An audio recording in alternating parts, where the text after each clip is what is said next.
lightning webinar series, poorly performing properties, hold, sell or pivot. Been told I must finish in 15 minutes, so we're going to whiz through this and hopefully get some value out of it. So the webinar is general advice only. Do not take the information and run with it. Please seek professional legal and financial advice before making decisions. Key Choice Lending is an authorised credit rep under our own credit license, and 80 Metrics Property Investment Negotiation Solutions is real estate agent license number is provided there. So our team, head of mortgage broking is Isa Ragondo, Selling McClinsky, incredibly experienced, does all the loan reviews. Win is para broking, and Ron Lacoste is a partner. So today's brought to you by both divisions of the Key Choice Group, 80 Metrics Property Investment, who we're doing significant amount of investment purchasing for our clients, advising where and what, and completing that transaction, reviewing portfolios, and vendor advocacy when you're coming to sell, interviewing agents, negotiating their fees, their strategy to sell, and managing that process. And Key Choice Lending, Boutique Broker of the Year 2024, finalist 2025, and we're a finalist in the Australia Broker Awards 2025, specialising in commercial, residential and self-managed super fund loans. So let's get into it. The characteristics of a poorly performing property. Here I am in all my glory trying to work out what to do here. So characteristics of a performing property: it's unsuitable for you. It doesn't mean it's bad investment, or it may have been once suitable, but things have changed, just like poor Amber Heard and Johnny Depp there. Great together at one point, but things have changed. So some characteristics: low capital growth, subpar rental yield, maybe high holding costs, or constant management or tenancy issues. So it's a mismatch on goals for your investment horizon or your investor experience. So it is personal. So Michael Jordan there saying, well, pretty much everything was personal for him and he used it as motivation. But poor performance is not universal. So a property may underperform for you, but work well for another investor, or vice versa. It depends on, again, your life stage, your risk tolerance, your experience, your cash flow needs, and how long is your investment horizon. So an example might be, there may be a high yield property with no growth in that regional area, but great cash flow, and it might suit a retiree seeking income, but be a dead weight for a younger investor needing a capital uplift. So how'd that get in there? Characteristics of a performing property.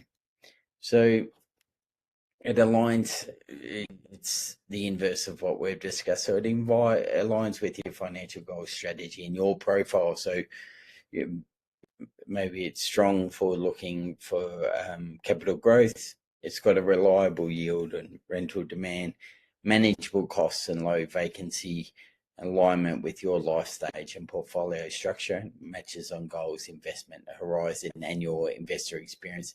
It's suitable for you, just like currently Prince Harry and Meghan Markle, they're suitable for each other. So different investors, same property. So the example is a 3-bedroom house in regional Victoria worth $380, $440 a week rent, 6% gross yield, and capital growth is 7%. So vacancy risk is medium, and it's not a property. So $2,000 to $3,000 a year needs to be spent on maintenance. So let's take the two different investors. We've got a retiree investor, needs a performing property. He wants to supplement his super so he can buy the property in cash, zero debt. He's happy with the net yield, happy with the stable rent and minor growth, because he accepts a higher maintenance risk because this suits him. It's a performing property with cash flow. He's not concerned so much with the capital growth, but the cash flow is important. But for a younger investor in his 30s, he's borrowed 90% of the value of the property. It's eating away at his yield. The rental income is barely neutral. He needs capital growth to continue to invest, and this property is not going to be suitable for him. So same property, different outcomes.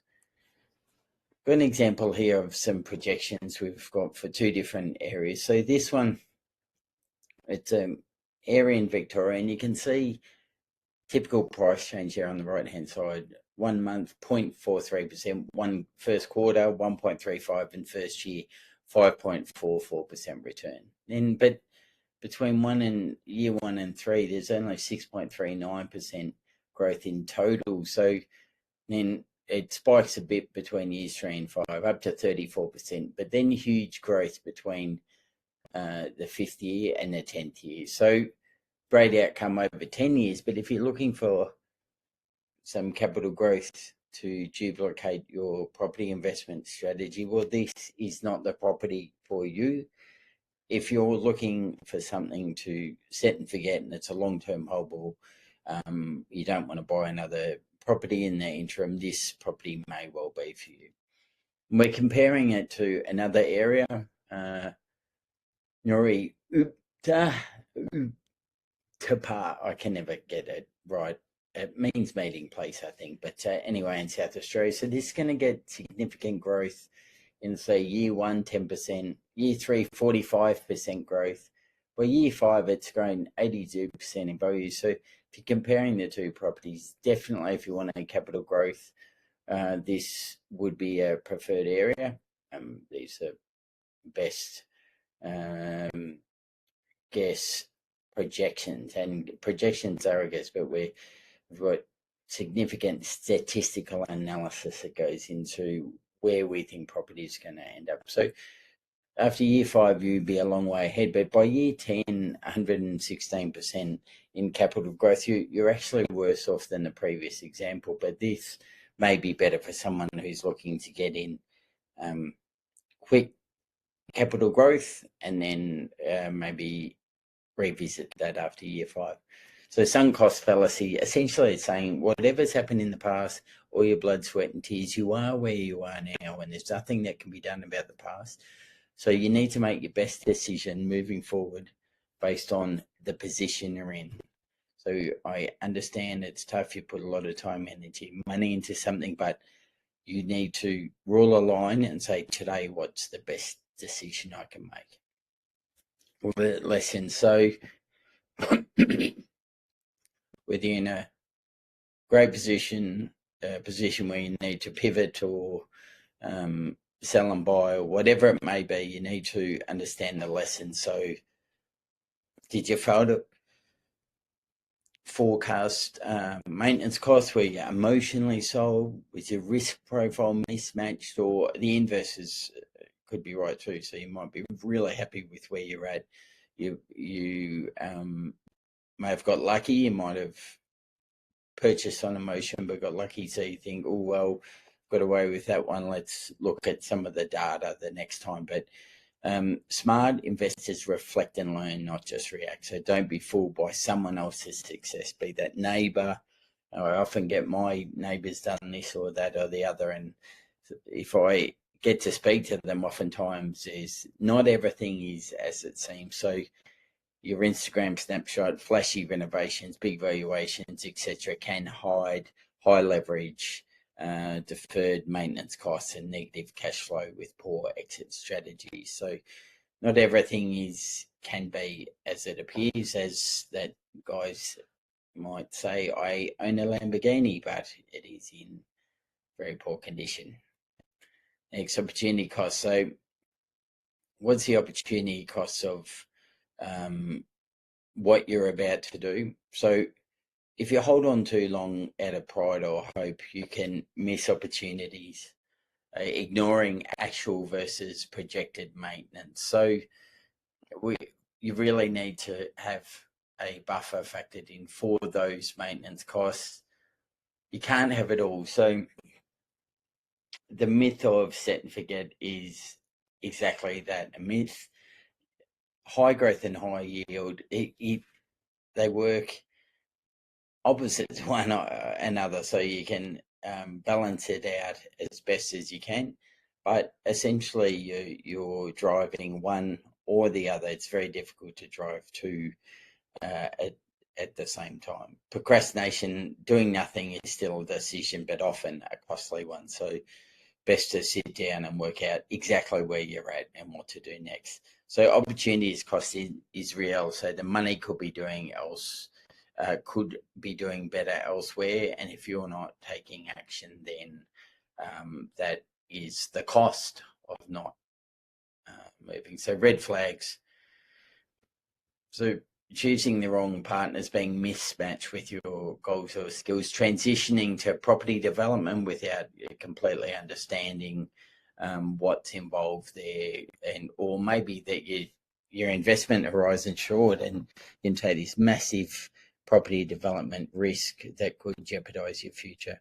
Not using a buyer's advocate, use a pat on the back for us, who provide statistical modeling and suburb leverage data, is a huge missed opportunity. So it may cost more upfront, but the returns can be significant compared to doing it working off best guess. So when we get down to tin tax, when to pivot. So when should you pivot? So if you can renovate your property and improve performance, maybe that is a strategy you can take. When you can restructure to have retain that home but do something to it, maybe you can refinance, speak to Rise about that, increase the return on investment, you can re-tenant or better manage the asset. So you may be able to significantly improve the performance. We have companies we work with that can give you a return on investment modeling for your place. So if I spend X, what is the return on investment I will get for that spend? When to sell. So when to sell is, again, this is general advice, so please come and see us before you make a decision. But if the forecast remains flat or negative for that area, its cash flow is tight and growth isn't compensating for that, or if you have better opportunities for capital deployment, so that, again, that opportunity cost. So maybe if you've got a property with working with client at the moment, they've got an apartment in a area with a massive supply of apartments, the demand isn't meeting that. They've held it for a long period of time, and the projections are saying that their capital is best used elsewhere. So that's an opportunity to sell. When to trade up. So that may be, all right, you've got a property and we looked at some of the projections previously, and maybe you've taken really good growth over a period of time, but the growth over the next 5 years may not be great. You're in a comfortable position, you're ready to take the next step in your property investment journey. So you may dispose of the property when it's flat or linear, and you may be able to best use that capital to purchase in a area that's going to see better capital growth and yield projections based on the data that we can supply. So final summary and actions, we're getting near the 15-minute mark. Don't fall in love with your investment. Data over emotion. Learn from losses, don't hide them. Focus on future value, not past spend. So again, we're ruling a line today, making a decision today. Seek qualified data-driven advice, not just opinion. Everyone's got an opinion. The right move could unlock your next phase of wealth. So it's not always about selling and buying something else. Oftentimes it can be, as we've spoken about, just a pivot on what you do. It may be selling, it may be reinvesting in a better area. So here's the QR code to book a one-on-one session with us about your lending and what you can do. Oh, I had that pop in there. Australian Broking Awards 2025, we're finalists for Independent Office of the Year. Funny about that. Next step on property advice. So book in with us here using that QR code to discuss your position and what the next steps could be. Thank you. So please remember, this is general advice. It doesn't take into account your personal financial circumstances. Please seek professional legal advice before making decisions. Past performance does not guarantee future returns, and the details contained in this presentation are for illustrative purposes only. Thank you. Glad to have you with it. We finished right on 15 minutes. I hope to speak to you soon. Bye for now.